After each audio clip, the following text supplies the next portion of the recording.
Hello, America! JOC here with your Ranting Politics headline updates, where we are diving into today's most explosive political stories that you need to know about. Coming up, we've got breaking news on a potential Ukraine ceasefire, massive shakeups at the Department of Education, and some serious drama unfolding in US-Canada trade relations.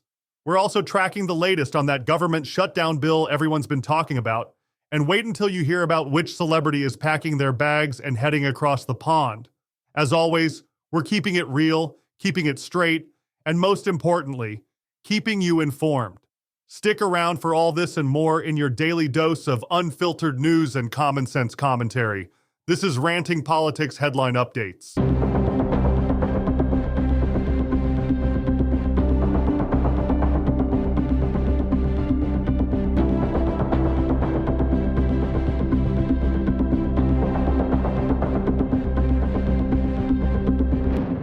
Breaking news out of Saudi Arabia today, as Ukraine has agreed to a U.S. proposed 30-day ceasefire deal, marking a potential turning point in the ongoing conflict. The Trump administration responded by immediately lifting its intelligence-sharing pause with Kyiv, but Moscow's initial reaction suggests we shouldn't pop the champagne just yet. In a joint statement, Ukraine expressed its readiness to implement an immediate month-long ceasefire, which could be extended if both sides agree. President Zelensky even sweetened the deal by offering to discuss prisoner exchanges and the return of Ukrainian children who were forcibly transferred to Russia. But here's where it gets interesting. Russian State Duma Deputy Viktor Sobolev quickly threw cold water on the proposal, claiming the U.S. would just use the 30-day window to rearm Ukraine. President Trump, ever the deal maker, says he expects to speak with Putin later this week, noting rather candidly that it takes two to tango. The agreement came after 7 hours of intense negotiations, with Secretary of State Marco Rubio confirming the deal includes provisions for immediate peace talks. The U.S. is sending special Middle East envoy Steve Witkoff to Moscow to make the case. But let's be real, getting Putin to the table might be tougher than teaching a bear to breakdance. In an interesting twist, the talks also produced a side agreement on mineral rights, potentially giving the U.S. access to Ukraine's untapped critical and rare earth minerals. This could help offset American aid costs and boost Ukraine's economy, assuming, of course, we can get this ceasefire off the ground. Republicans in Washington are already hailing this as a major diplomatic win, with some calling for Trump to receive a Nobel Peace Prize.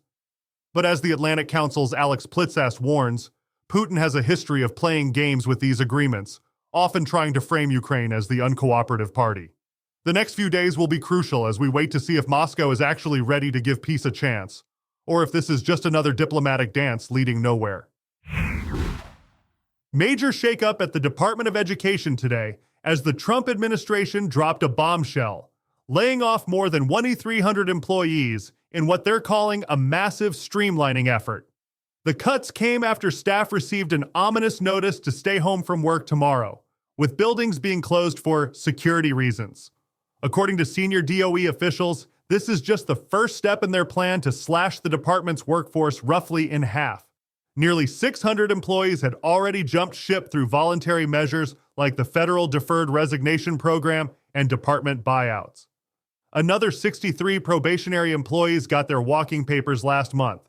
The administration isn't just trimming around the edges here, they're eliminating 131 complete teams they've deemed either redundant or unnecessary. The silver lining for affected staff? They'll receive 90 days of full pay and benefits, plus severance pay of 1 week's salary for every year served beyond a decade. The official justification for these dramatic cuts?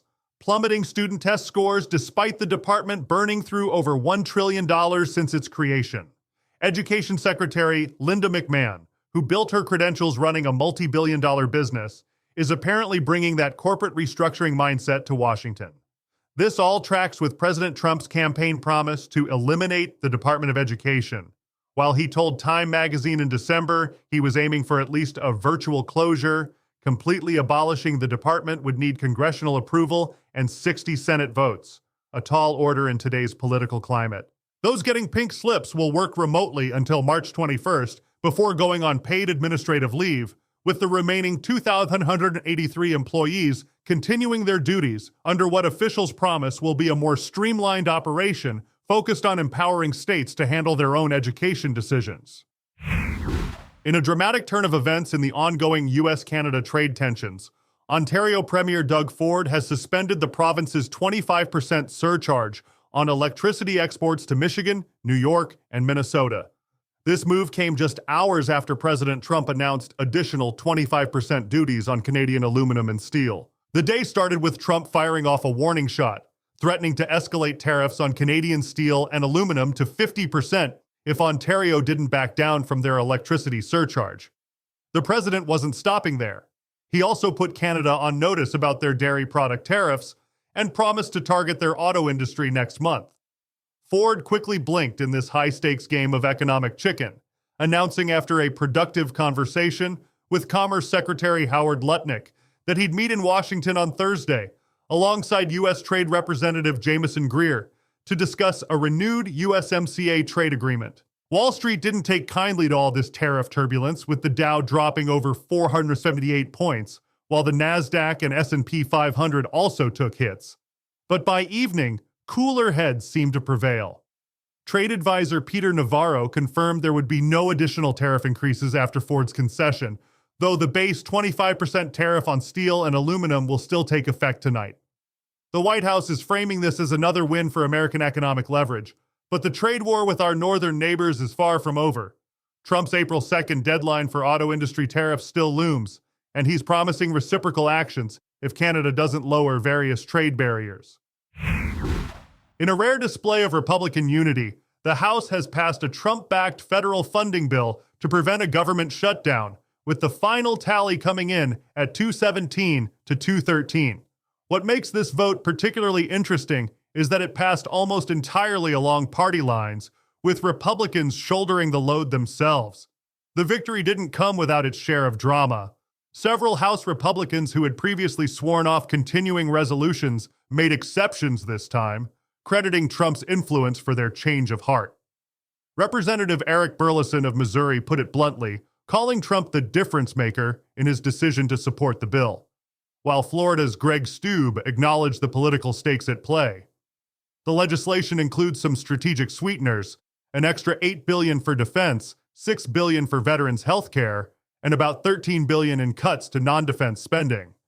There's also funding for ICE deportations and the WIC federal benefits program tucked into the package. But before anyone celebrates too hard, this bill still needs to clear the Senate's 60-vote threshold by Friday to avoid a partial shutdown. With Senator Rand Paul already voicing his opposition, Republicans will need to court at least 8 Democrats to get this across the finish line.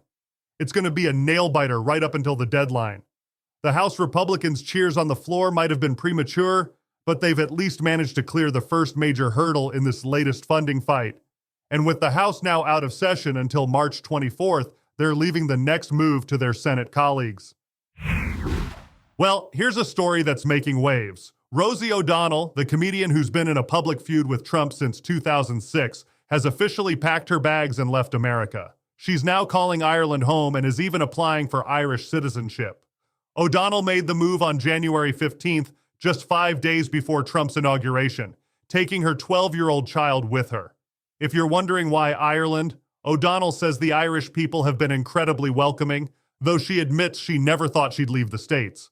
This isn't just a temporary vacation either. She's actively looking to put down roots in the Emerald Isle. The comedian's been crystal clear about her reasons for leaving.